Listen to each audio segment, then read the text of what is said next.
Hey everyone, welcome back to our new session. अभी हम लोग कर रहे हैं object oriented programming using Java. और अभी इसमें से हम बात करने जा रहे हैं पॉलीमॉर्फिज्म के बारे में। ओके, तो चलिए करते हैं सेशन को स्टार्ट और समझते हैं पॉलीमॉर्फिज्म आखिर है क्या। ओके, तो पॉलीमॉर्फिज्म का सिंपल सा मतलब होता है मेनी फॉर्म, बहुत सारा फॉर्म। एक नाम रहेगा और उसका अलग अलग फॉर्म रहेगा, उसको हम लोग बोलेंगे पॉलीमॉर्फिज्म। ओके, अब यहाँ पे थोड़ा सा बात कर लें।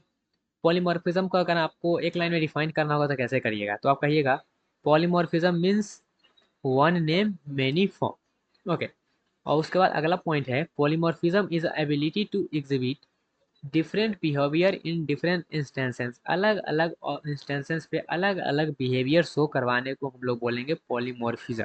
ओके, अभी तो ना क्लियर हो नहीं रहा होगा, इसका हम आगे बढ़ेंगे तब आपको ज़्यादा क्लियर हो जाएगा। जैसे कि इसका दो टाइप होता है। ओके, थ्योरी समझ लीजिए थोड़ा सा।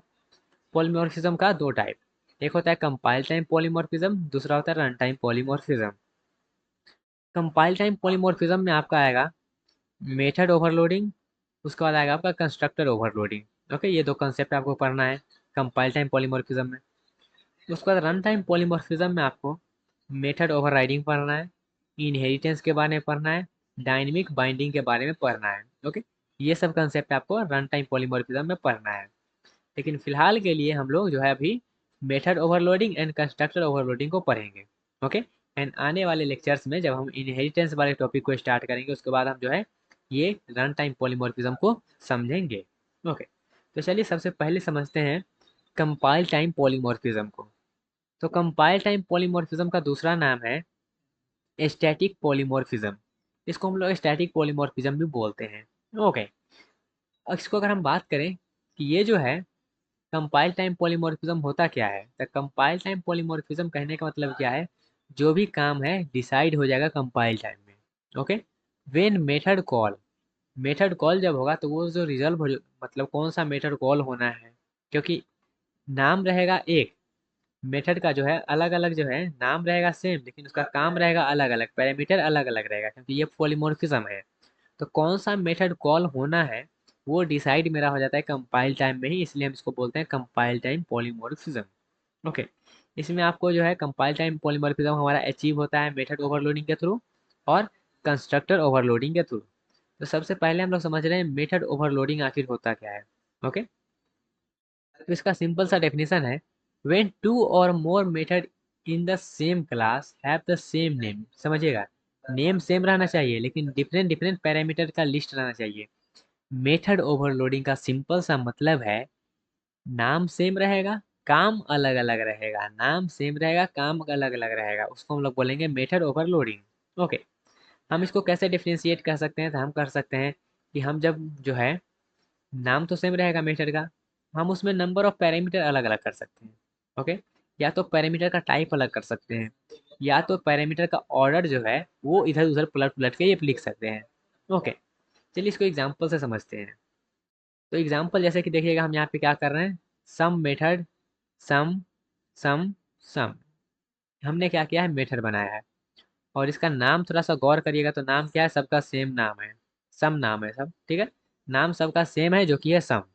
ओके, तो जब बहुत सारा मेथड है और सबका नाम सेम है, और यहाँ पे जो है पॉलीमॉर्फिज्म आने के लिए क्या होगा, पॉलीमॉर्फिज्म आने के लिए हमारा जो है इसका टाइप अलग अलग होना चाहिए, या तो पैरामीटर का टाइप अलग होना चाहिए, या तो उसका ऑर्डर अलग होना चाहिए, या तो उसका जो है आर्गुमेंट अलग अलग होना चाहिए। जैसे कि यहाँ पे देखिएगा, यहाँ पे हम इंटीजर इंटीजर ले रहे हैं, यहाँ पे दो इंटीजर ले रहे हैं, और यहाँ पे हम जो है तीन इंटीजर ले रहे हैं, अलग हो गया मेरा आर्गुमेंट, अलग हो जाएगा दोनों का।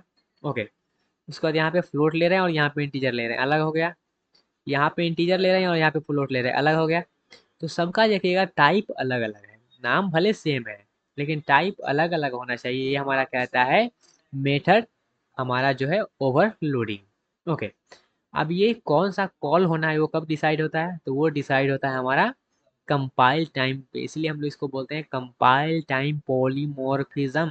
ओके, जैसे सपोज करिए हमने यहाँ पे ऑब्जेक्ट बनाया और यहाँ पे हमने कॉल किया है टू और थ्री को। तो टू और थ्री क्या है, हमारा इंटीजर इंटीजर है और आर्गुमेंट में कितना है, दो है, तो ये क्या करेगा, ये वाले को कॉल कर देगा, ये जब कॉल होगा तो किसको कॉल करेगा, इसको कॉल करेगा।